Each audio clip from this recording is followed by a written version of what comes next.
Hello, this is the RPG Crawler, and welcome to another Indie Game Friday, and likely the last one I'm going to be doing for this year.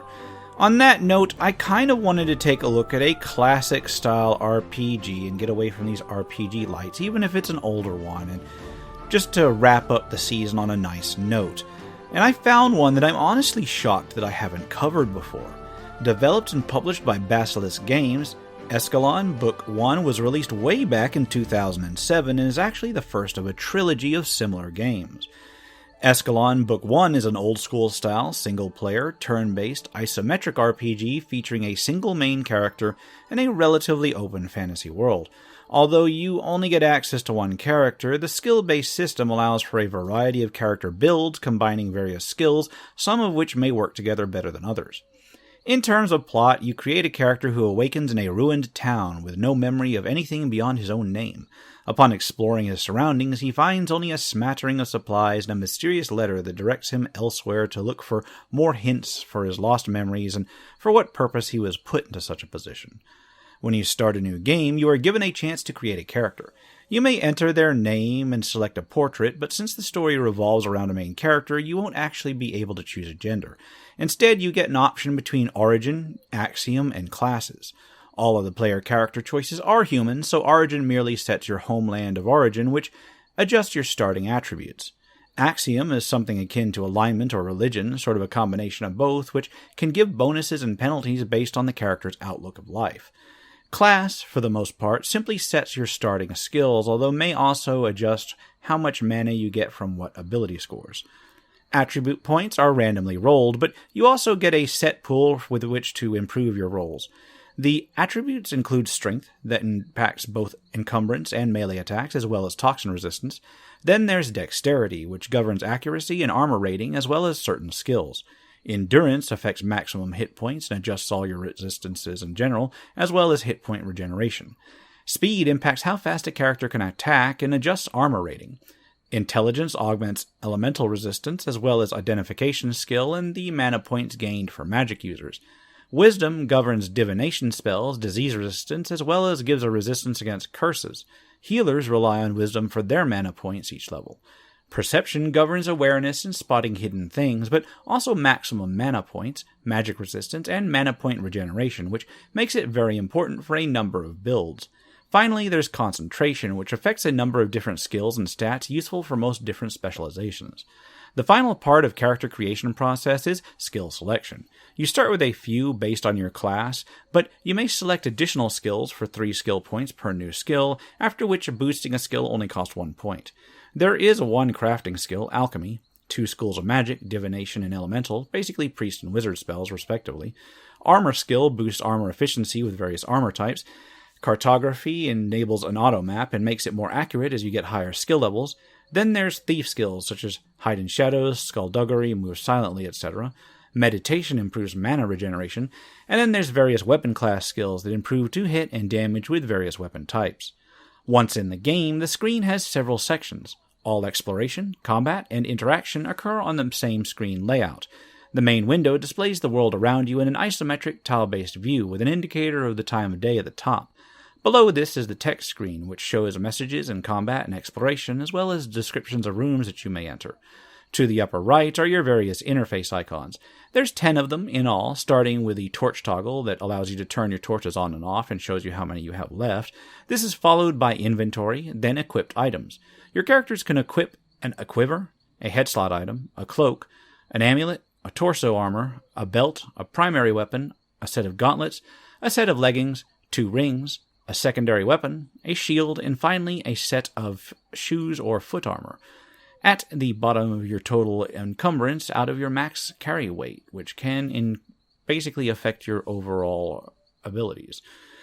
The next interface is your character's stat sheet. This starts with your name and your other details, including level at the top, your 8 basic attributes, and then your derived statistics. There's your 2 hit, your max damage, your armor rating, your damage reduction, and then your resistances to elements, toxins, magic, and disease. At the bottom are your skill totals. After this, your quest journal shows your active quests. Then there's the spellcasting icon. You can cast any known spell at up to 6 levels of power, which increases both the mana cost and the effectiveness of that individual spell, although you actually require certain levels of the appropriate skill to unlock higher levels of casting. You can hotkey these spells into slots 0 to 9 to quickly switch between spells, or even kind of prepare different levels of the same spell. This is followed by the weapon set selection toggle, then the level up button that opens the character editor when you've leveled up.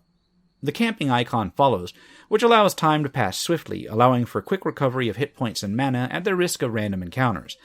Finally, there's the save and options icon. Below these interface icons is your auto map, provided you have some cartography. You can right-click on this to open up the quick travel menu, which will allow you to quickly travel around the world once you've unlocked various locations. Below this are your active effects.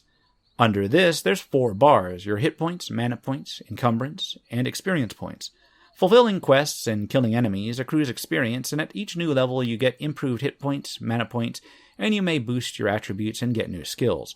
Finally, the lower right of the screen has various belt slot items that let you quickly access some items. Although you have various hotkeys to accomplish things with, most of the game can actually be played just via the mouse. Simply click in the direction that you want to walk in order to walk that direction. Left-click to interact with an object, talk with a person, or attack an enemy, and right-click to cast a spell on a target. Everything is turn-based, so when you attack, move, etc., your opponents do the same, taking their turns immediately after yours. Moving one space takes just as much time as casting a spell or making one attack in general, although that can be changed with higher speed ratings. Combat is very simple. You can attack if you're within range, or you can cast a spell on a creature. You can do damage, and then they get their chance to do the same to you. Not every attack is a guaranteed hit. You do have a 2-hit chance, but the percentage is actually pretty decent on these. I rarely got bitten by strange RNG during my time in the game. Damage is given as a range based on attributes and weapon or spell damage. This makes for a very straightforward, classic style of play, and since there's only one character available, this can actually limit your tactical choices to simply what enemies are in range and line of sight, and if there's any potential obstacles you may funnel enemies through. Although I will say that enemies that die due to traps actually still give you experience, so if you find a good trap-laden corridor somewhere, feel free to use it. Exploration is pretty straightforward as well. There are secrets, hidden items, and so forth that can potentially be discovered based on your perception and spot hidden skill. In the world, you can find chests, bodies, and barrels to loot, doors to open, levers to switch, locks to pick, and more. It's pretty typical of classic, old-school 2D role-playing games. Interacting with NPCs can open up a standard dialogue tree, while merchant screens simply offer 2 screens, one with your stuff to offer to sell, and one with theirs to allow you to purchase. Merchants do switch up their inventories from time to time, so it can be useful to go back and visit them from time to time. So, how's the game overall? Well, graphically, it's actually pretty okay. It is relatively low resolution, but the tiles, the sprites, the animations are actually pretty solid for an old-school isometric game, and better than some similar old-school classic games that I've played that were made more recently. The interface is a little bit clunky, but it is bearable, and it's not quite 90s level. Musically, it's pretty decent, although not outstanding. In terms of the writing, it's well written for what it is. I did see a few misspellings and other errors, nothing that really stopped the game. The storyline, however, is really cliché. You end up being part of a parcel of saving the region, if not the world, through pursuing a particular mystic item. And it's sort of a story that's been done over and over and over again. But if you're into old-school 2D style RPGs, that's not necessarily too much of a downside. It is relatively familiar play with a clean combat system and interesting, if simple, skill system for character customization. Best of all is the price. As of this recording, Eschalon Book 1 is free. It includes about 20 hours or so of play from what I've seen and is a standalone story, although it can be used as a sort of gateway to the 2 sequels. In fact, I strongly suspect that's the main purpose of making it free. If you like the system, you're going to probably want more of it, and thus the other 2 games can suit that. Still, it makes for a good, competent experience on its own right, at least if you like the genre. And on that note, I'm going to wrap it up here. As always, I'll put a link to where you can pick it up below. This has been the RPG Crawler with Indie Game Friday, Eschalon Book 1.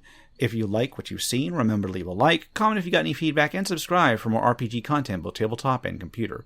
Now, as I said earlier, I will be taking a break for the rest of the year from Indie Game Friday, as I always do, but as always, expect to see it return early next year, either late January or early February, depending on, how how I get the games in line.